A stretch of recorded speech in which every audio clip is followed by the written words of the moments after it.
J'ai souhaité réunir le plus possible des publics assez différents autour d'une œuvre que tout le monde connaît normalement, au moins un peu. L'Odyssée, la mythologie, tout le monde en a entendu parler. Beaucoup de gens l'ont lu en 6e, même l'Odyssée, mais tout le monde ne s'en souvient pas de la même manière. Certains se souviennent qu'il y a Ulysse et des Cyclopes, et puis c'est tout. Et d'autres sont très calés en mythologie. Et j'ai eu envie de réunir tous ces publics-là autour d'une œuvre qui permette de parler un petit peu à tout le monde.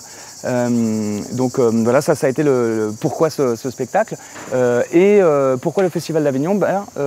Le spectacle a assez vite plu et eu pas mal de public, et j'ai voulu essayer d'aller plus loin et de conquérir d'autres publics et puis de vendre le spectacle.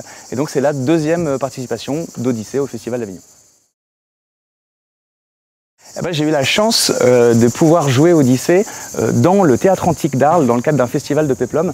J'ai joué dans les mêmes conditions que le théâtre se jouait à l'époque où l'Odyssée a été composée.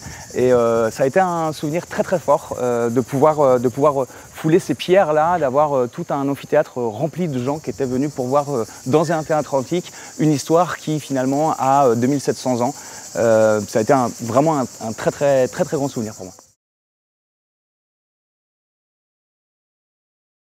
Qui est donc une réécriture de l'Odyssée. Je suis tout seul, je fais une trentaine de personnages et je raconte toute l'Odyssée, le retour d'Ulysse chez lui en à peu près 1h25.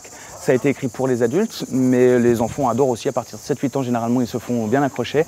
C'est plutôt comédie, pas que, parce que la vie n'est pas faite que de ça, particulièrement cette histoire-là. Si vous en avez des souvenirs, vous vous souviendrez qu'effectivement, c'est pas drôle partout. Voilà.